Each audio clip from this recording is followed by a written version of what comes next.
dia tonga soa atao amin'ny fandaharana Jeanne Forest Santé aty Canada indray ianao. Ny resahantsika anio zany dia ny momba ny hoe inona sy inona daholo ny zavatra mety ho ateraky ny échec amin'ny fiainan'olombelona iray. Mety hiteraka zava-doza eo amin'ny fiainan'ny olona iray ny échec, nefa mety afaka ihany koa hitondra voka-tsoa goavana dia goavana amin'ny fiainany. Ho adiadintsika ny momban'izay resaka izay. Marina fa tsy misy olombelona maniry an'izany atao hoe échec na tsy fahombiazana izany zany eto ambonin'ny tany, satria raha ohatra ka mamolavola projet iray dia ny eritreritry ny tsirairay dia mazava ho azy fa ny hahomby an'iny projet iny na ny zavatra izay katsahany eto ambonin'ny tany. Ny zava-misy nefa amin'ny fiainana dia mety tsy ahomby ny zavatra izay nokotrehana, mety tsy ho tonga amin'ny tena itiavana azy zany ny zavatra nisasarana, ka eo zany no mety mahatonga ny karazany ataontsika hoe fahadisom-panantenana goavana dia goavana zany amin'ny olombelona iray. Satria ny antony dia mety eo zany no hoe fahakiviana tanteraka ny mason'ny olona izay mety andaja hoe inona no nidikidirana nanaovana an'io zavatra io. Betsaka ny zavatra rehetra mety izay hoe andatsanao rehefa hoe tsy nahomby tamin'ny zavatra izay natao. Eo ihany koa zany ny hoe fahadisom-panantenana, ny angovo rehetra izay natotona tao zany dia ohatrin'ny hoe raraka tany daholo, ary ilay angovo izay mitondra ny motivation ny olona iray zany dia lasa latsaka ambany, ka mahatonga azy zany mety andeha any amin'ny fivarolavoana zany, izany hoe mivarilavo tanteraka ny olona iray zany tsy misy intsony ny angovo ao aminy, tsy misy intsony ny motivation ao aminy, dia mety mandeha mivarilavo any amin'ny fisotrotoka, any amin'ny fidorohana zava-mahadomelina, ary dia any amin'ny fanaovana tsinotsinona intsony ny tenany, satria very tanteraka ilay atao hoe estime de soi ao amin'ny olona iray. Inona nefa zany no matetika izany mahatonga an'izay toe-javatra mampivarilavo ny olona iray izay? Ny akamaroany dia ny mason'ny olona, izany hoe ny tahotra ny mason'ny olona, ary dia ny hoe resy tondromolotra sy ny hoe resin'ny fomba fijerin'ny fiarahamonina. Izay zany no zavatra iray mety hitranga. Ny zavatra faharoa izay mety hitranga nefa amin'ny olona iray izay natojo tsy fahombiazana na ny échec zany dia izay no vao mainka ahatafita 10 heny, 20 heny, 100 heny ny olona iray amin'ny fiainana. Inona ny antony? Dia raha ohatra ka ilay olona mahay mandinika ny hoe inona no antony nahatonga an'ilay tsy fahombiazana, mamakafaka ary tsy mijery mason'olona,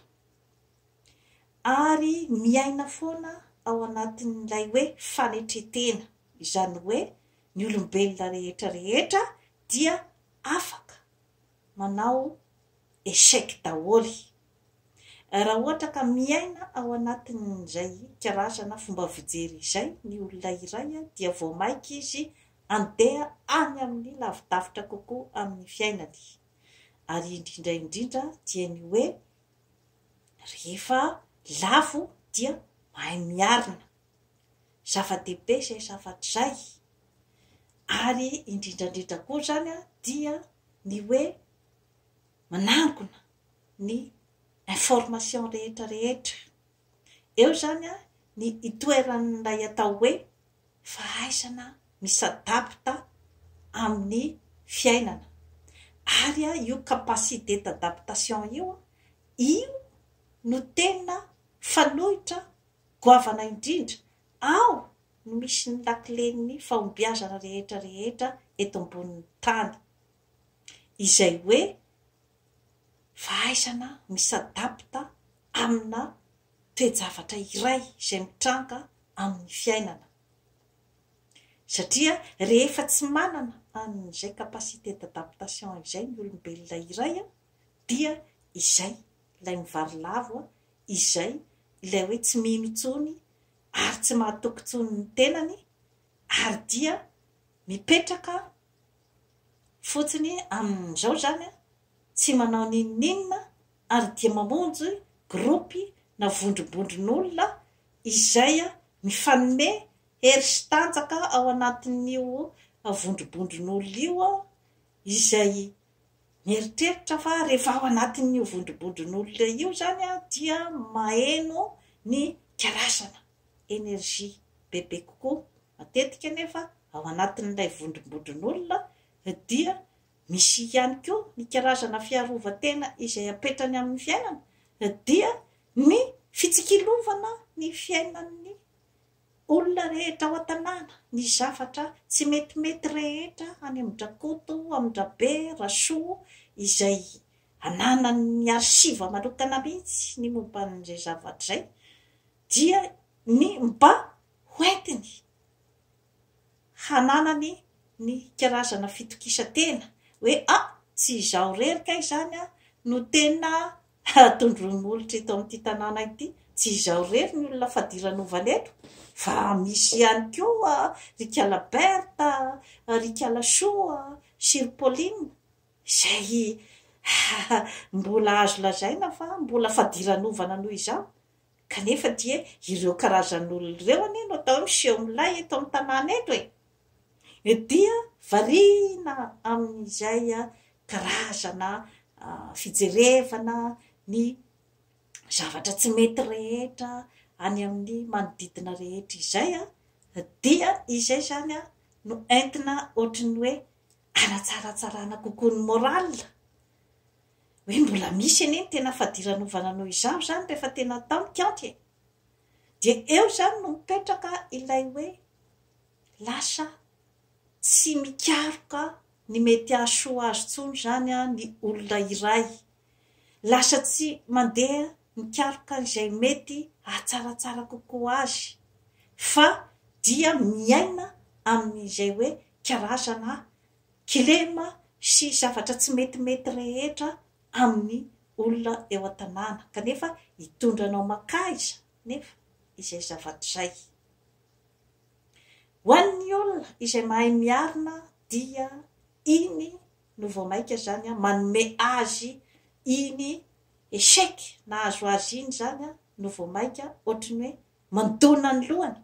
ka mahatonga azy zany hanana angovo izay foloeny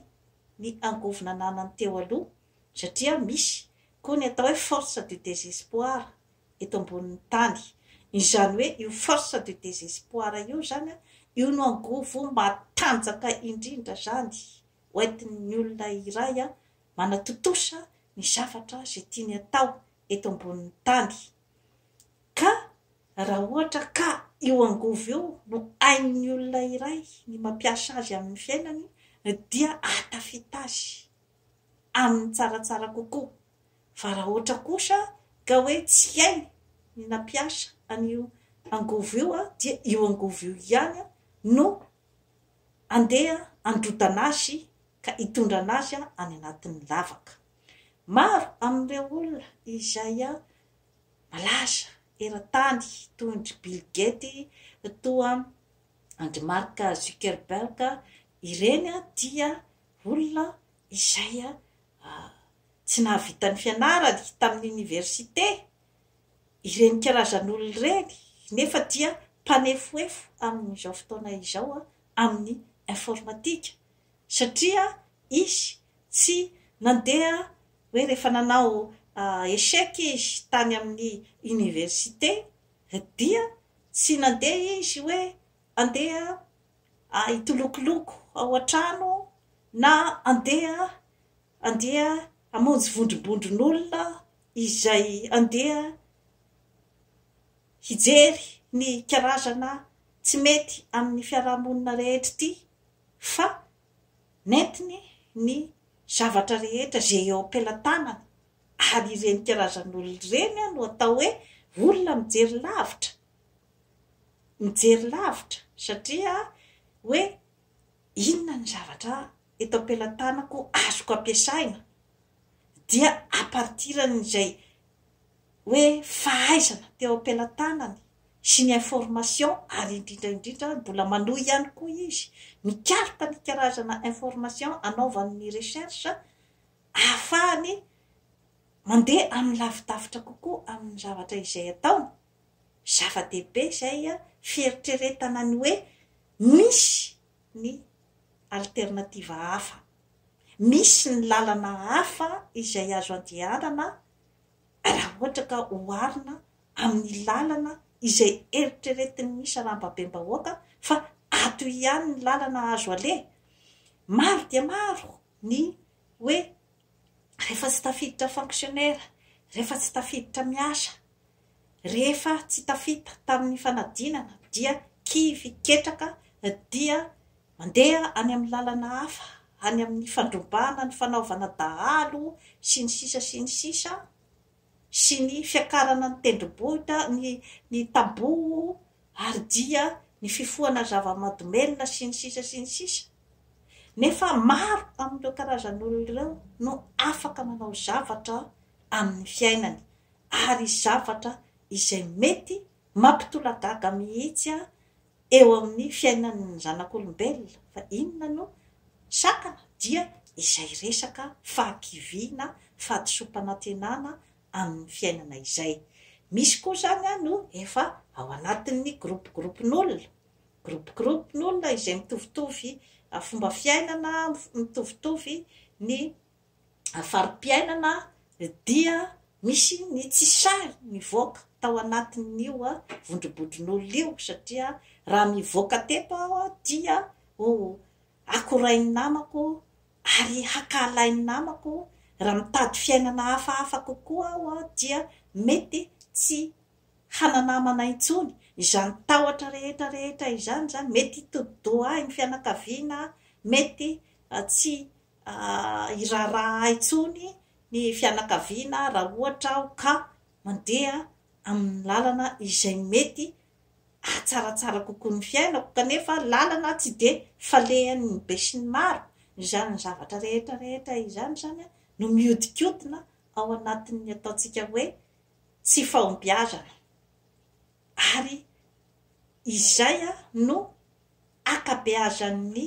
tsy fandrosoana amin'ny firenena iray izay hoe karazana mandeha amin'izay fanaon'ny be sy ny maro izay dia tsy manana intsony zany ny toetsaina mikaroka zany ny olona iray satria hoe izao tsy maintsy mandeha tokony hiasa birao daholy voazay vao consideren'ny fiarahamonina tokony hianatra any amin'ny université daholy tsy misy maratsy ny fanovozam-pahalalana kanefa rehefa manovo fahalalana ianao dia tokony ho fantatrao tsara mihitsy hoe inona no zavatra hoentiny ty fahalalana ty amin'ny fiainako, inona zany ny zavatra tena hoe misongadina azoko avy amin'ny fahalalana izay noratoviko. Zava-dehibe zany ny fahafantaranao amin'izay zavatra zay mba ahafahanao mandeha any amin'ny objectif izay katsahanao.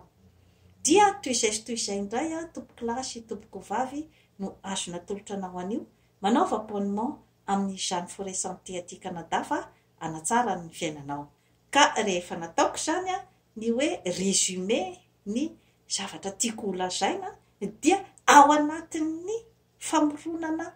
asa avy amin'ny tsirairay no tena zava-dehibe amin'ny fampandrosoana ny firenena izany hoe tsy mikatsaka tsy mitsahatra ny mikatsaka sy ny mitady ny tokony asoa azy ny olona iray ary io tsy voatery hoe ny zavatra rehetra izay hoe efa ataon'ny olona ao an-tanàna fa miankina amin'ny fikarohana ataon'ny tsirairay dia izay indray no azona tolotra antsika anio bye bye.